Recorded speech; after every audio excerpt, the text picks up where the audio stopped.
dan langsung itu diperintahkan oleh Jokowi. Itu.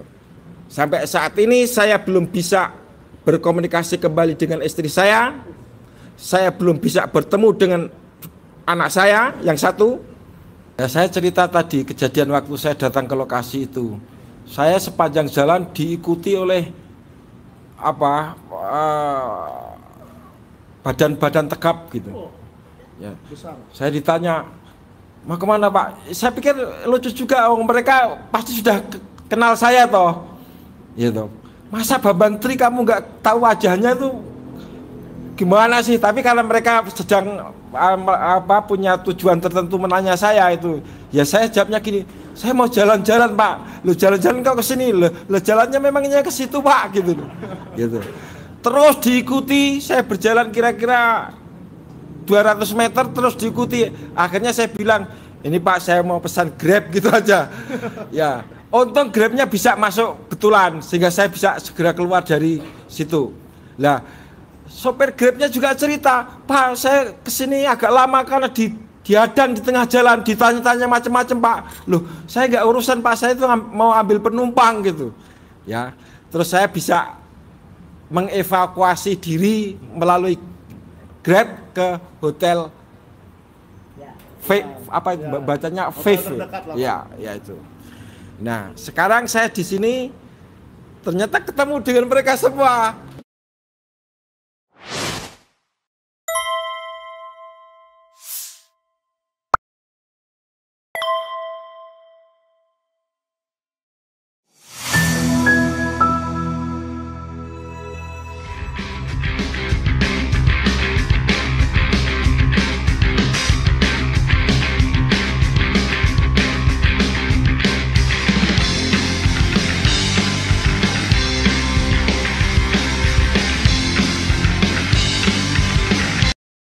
Nah, ini aturan pertolongan Tuhan lagi, sudah dibubarin di sana, di Five nggak ketemu, akhirnya ketemu di kafe Wedangan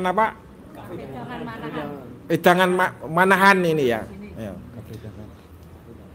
Saya selalu dikatakan, terutama oleh Michael Sinaga ini, inilah korban Jokowi. Ya memang benar. Yang jelas saya itu dihukum selama 5,5 tahun. Itu kalau dihitung sebagai masa pacaran itu mungkin sudah dapat 5 atau 6 cewek itu. Saya dipenjara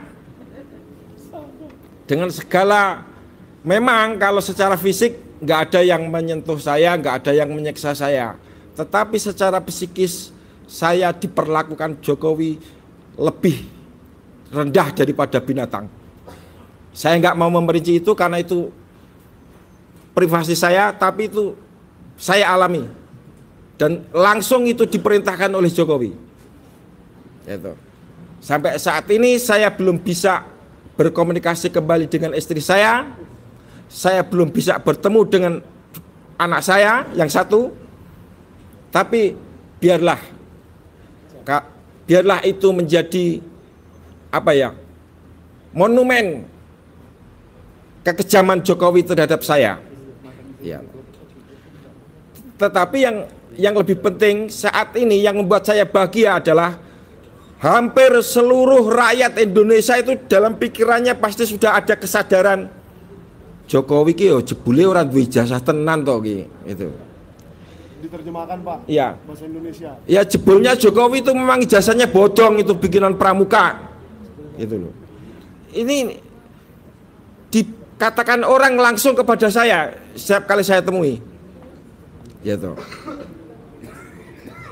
Yang penting ini, maka dalam kesempatan ini izinkan saya mengutip Sajak Rendra. Bacanya dari penjara ya? Bukan. Kesadaran adalah matahari, kesabaran adalah bumi, maksulkan Gibran, adili Jokowi. Sekian, selamat berjuang dan kita tidak akan kalah karena tangan Tuhan sudah mendukung kita semua. Amin. Bukan Khairil Anwar itu. Terima kasih Pak Bambang Tri, luar biasa. Kutipan sajaknya dari WS Rendra. Oh, satu lagi, silakan. Kurang ya, maklum Rendra Gadungan. Dan perjuangan adalah pelaksanaan kata-kata. Maksulkan Gibran, adili Jokowi. Siap. Oke, nanti tinggal diedit ya. Siapa yang mau ngedit? Ya biar nyambung yang tadi itu. Besok dibacakan lagi di Gedung Umat Islam jam 12.30. Peringatan 97 tahun Sumpah Pemuda. Nah, sekarang saya akan mempersilahkan tamu pembicara yang jauh sekali datang dari Medan. Karena ya dia sendiri punya sejarah dengan Pak Jokowi, mendukung Pak Jokowi sejak dari Solo dulu dan sampai ke Presiden. Untuk itu saya serahkan kepada Bang Ade Darmawan dari Medan. Silakan. Bismillahirrahmanirrahim. Assalamualaikum warahmatullahi wabarakatuh. Salam juga untuk rakyat Sumatera Utara. Ahoy bagi Melayu, menjuah-juah kepada Karo, horas kepada kita orang Batak dan Batak Toba. Satu lagi Yahobu untuk warga Nias. Ya, salam juga kepada warga Jawa yang ada seluruh Indonesia, yang berada di Papua, ada di Makassar, dan juga ada di Kalimantan keseluruhannya. Perjuangan ini sebenarnya bukan perjuangan Bang Rismon, bukan perjuangan Bang Roy. Sebenarnya perjuangan kita semua. Karena apa? Karena apa yang telah kita lakukan dari tahun 2014-2019 sampai dengan pada 2024 kemarin, ini adalah sama dengan kita membunuh anak cucu kita. Kenapa ini membunuh anak cucu kita? Yang kita pilih pada 2014-2019 adalah orang yang haus, adalah orang yang kita katakan dengan kemiskinan itu. Dia adalah manusia yang apa bahasanya? Bukan. Dia tuh kalau dia tuh dengan kemiskinan itu udah antipati. Jadi dia itu akan melakukan apapun, menghalalkan dengan merapakan semuanya untuk tidak miskin. Jadi orang-orang seperti ini, awalnya saya di tahun 2007 dia minta teman untuk datang ke Solo hanya melihat apa yang dibutuhkan Solo. Saya saat itu tidak kenal dengan tim-timnya Jokowi, nggak ada kenal. Karena teman saya berada di Singapura. Saya datang pernah seminggu sampai 3 kali di Solo. Saya katakan sama teman, Solo ini punya satu kalimat saja, raja turun ke tanah. Bahasa itu diimplementasikan dengan teman-teman untuk melakukan Jokowi itu turun ke tanah. Kenapa raja itu paling pantang turun menginjak tanah?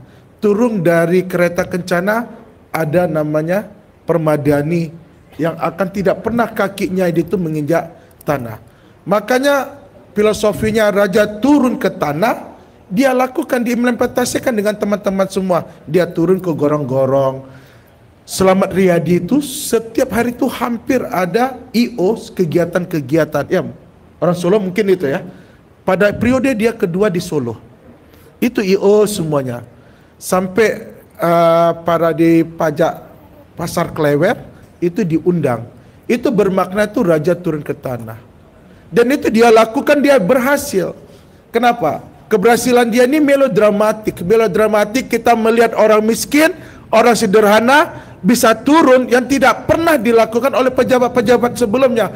Padahal yang dilakukan dia itu ya semestinya dilakukan. Tidak ada spesialisnya itu, tidak ada istimewanya. Tetapi apa yang dia tinggalkan legasi di Solo, yang Sari Petojo diganti dengan Mall Robinson ya, Robinson. Dan itu dulu teman-teman marah sama saya. Tetapi begitu dia jadi presiden, semuanya menjilat kepada beliau.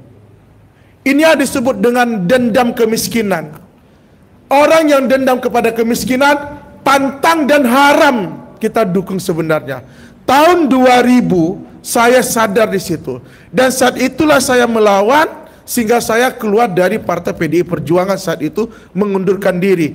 Kenapa? Dia mencalonkan anak yang tukang martabak yang tidak mengerti apa-apa menjadi wali kota Solo, dan anak yang saya katakan itu pernah kami pukulin dulunya.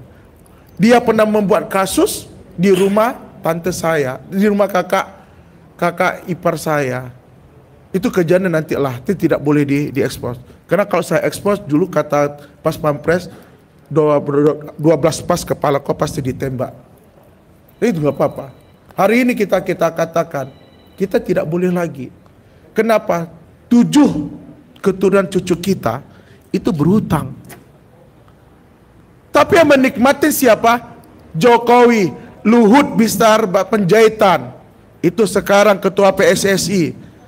Menteri-menteri yang ada sama dia, Budiari, enak mereka menikmatin, enak mereka berpesta pora di Singapura, enak mereka berpesta pora di Belanda, enak mereka berpesta pora di Paris.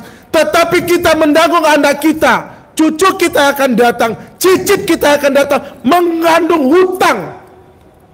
Apakah ini warga Solo, warga Indonesia tidak membuka telinga, tidak membuka mata? Saya datang kemarin itu pada tanggal 20 ke Solo. Yang dikatakan direncanakan mimbar rakyat itu tanggal 21-22. Saya datang tanggal 20.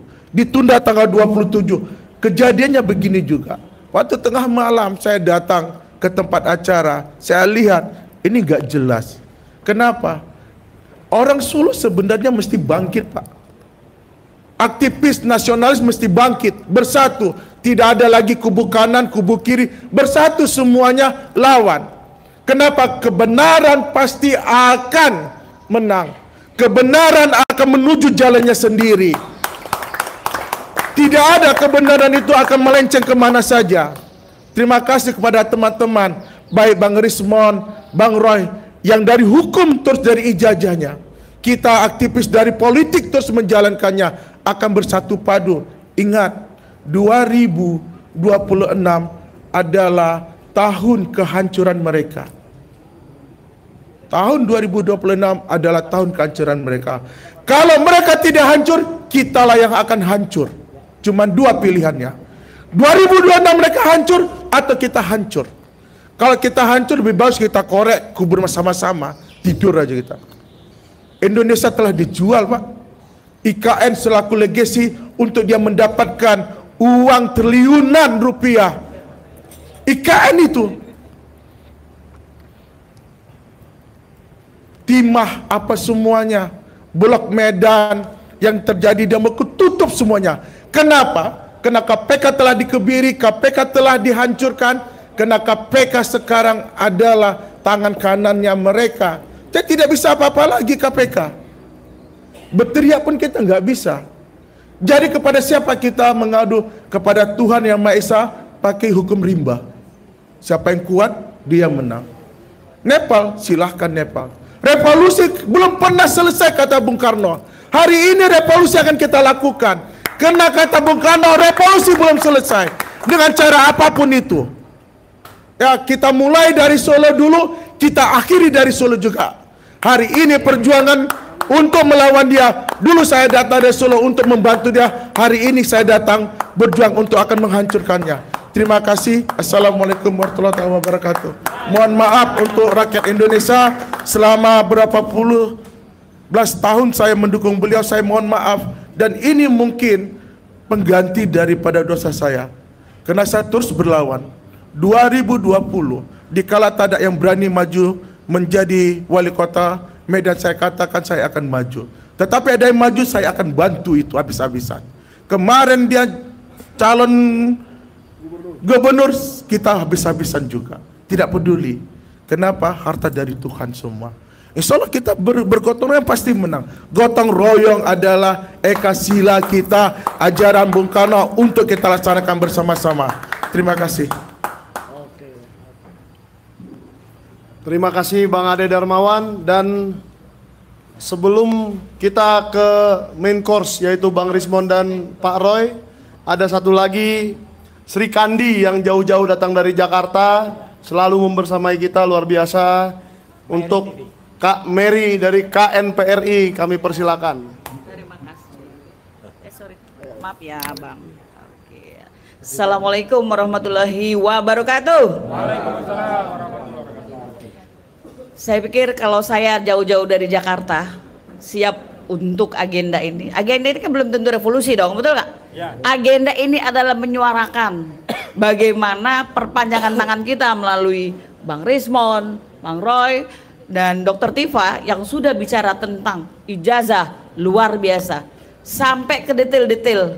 Artinya itu penguatan, ya kan, betul nggak Bang? Ya. Dari apa yang sudah disampaikan oleh Bang Mas Bambang. Yang kami minta adalah besok itu hadirlah orang-orang dekat Jokowi, orang-orang masa lalunya Jokowi, orang-orang yang sudah terintimidasi dan yang sudah dihancurkan oleh Jokowi hidupnya, betul nggak? Oh. Di Solo pasti banyak dong. Banyak. Dari seluruh Indonesia kami undang besok tanggal 28 bertepatan dengan Hari Sumpah Pemuda yang ke-97. Tidak ada kata lain yaitu adili Jokowi, makzulkan Gibran. Sampai ketemu besok di Gedung Umat Islam. Terima kasih. Wassalamualaikum warahmatullahi wabarakatuh.